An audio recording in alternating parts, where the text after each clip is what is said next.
what are we doing? Well, you see, that's the important thing, is we let our left brain get into the act and say, what are we doing? We let our intellect, not just our imagination, but our intellect get in and say, what are we doing?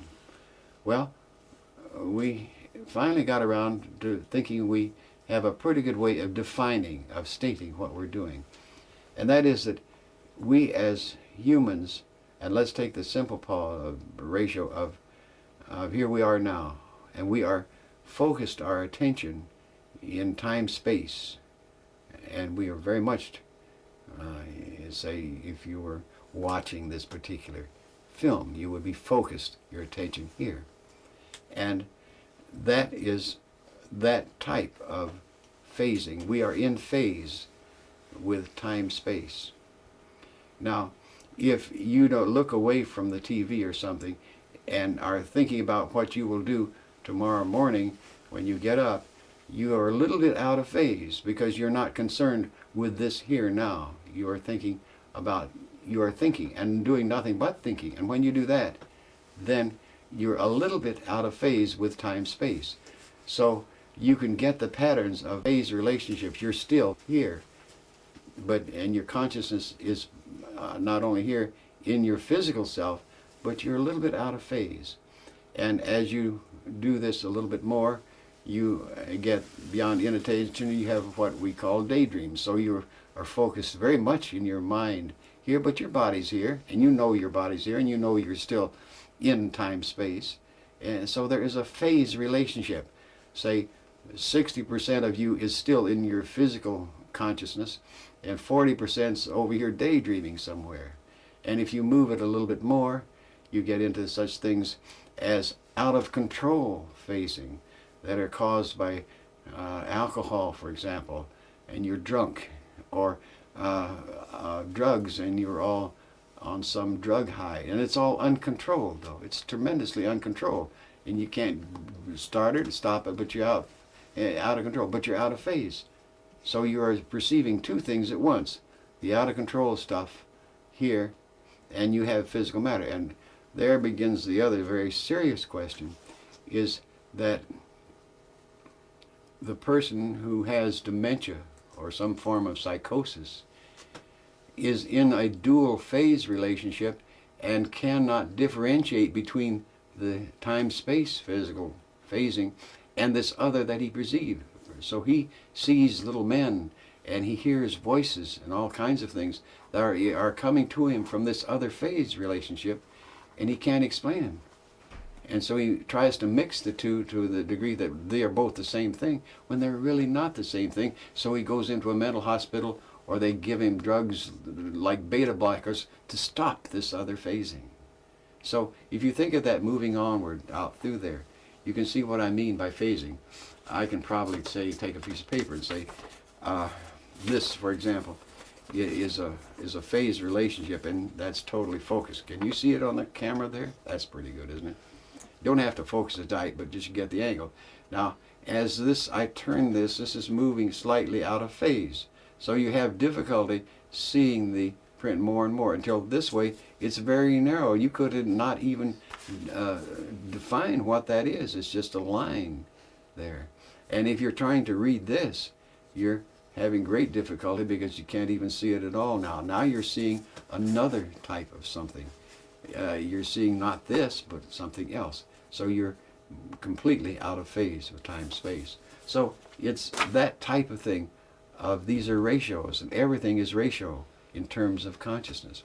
The interesting part, of course, is that we have certain fascinating things, and that is that when there comes a point we all face, there are certain things like death and taxes we always have to face. Well, one of them we have is facing physical death, and that means that this tuning device that we have called a physical body doesn't work anymore.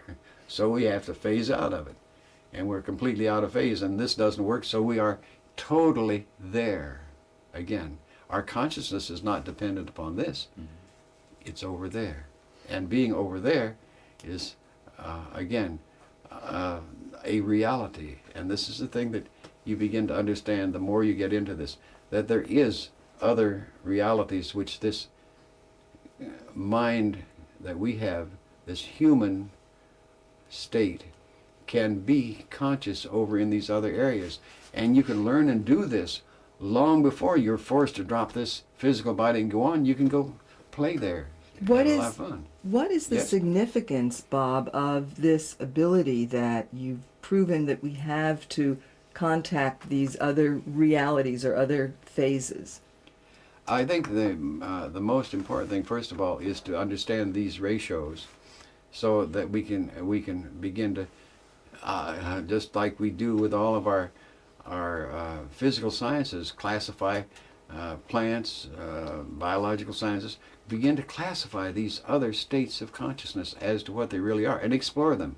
Why do that? The first and foremost thing certainly comes out that we around here have long gotten to the stage that we know we are more than our physical body. What does that mean? That means that it doesn't make any difference what you do here, whatever you do.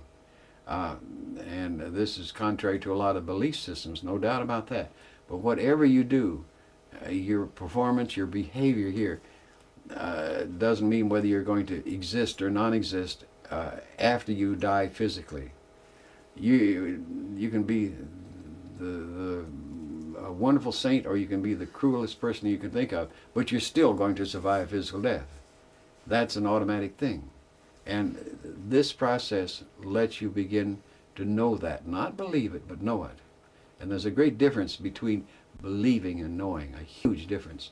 You can listen to me and say, I believe you. But if I give you the tools so that you can find this out and say, oh yes, now I know it, think of the wonderful freedom that it would give you to know that you survived death. Not believe it, but know it. Look how that would affect your life, that if you know that you survived physical death. This is one of the things that's very common in the use of Hemisync. Eventually, people get to that knowing stage. They know that they survived physical death. It's great stuff. Because that lets you play here, that lets you live that much more fully, simply because that thing that's controlled you so much in your life, the fear of death, no longer exists. Bob, given what you've been saying, what is the purpose of our playing here? What are we here for? Well, that's absurdly easy.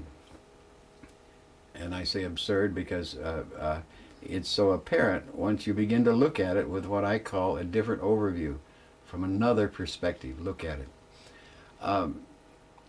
It's best described as you come here as a vortex of energy, and I might add as an alien to this Earth life system.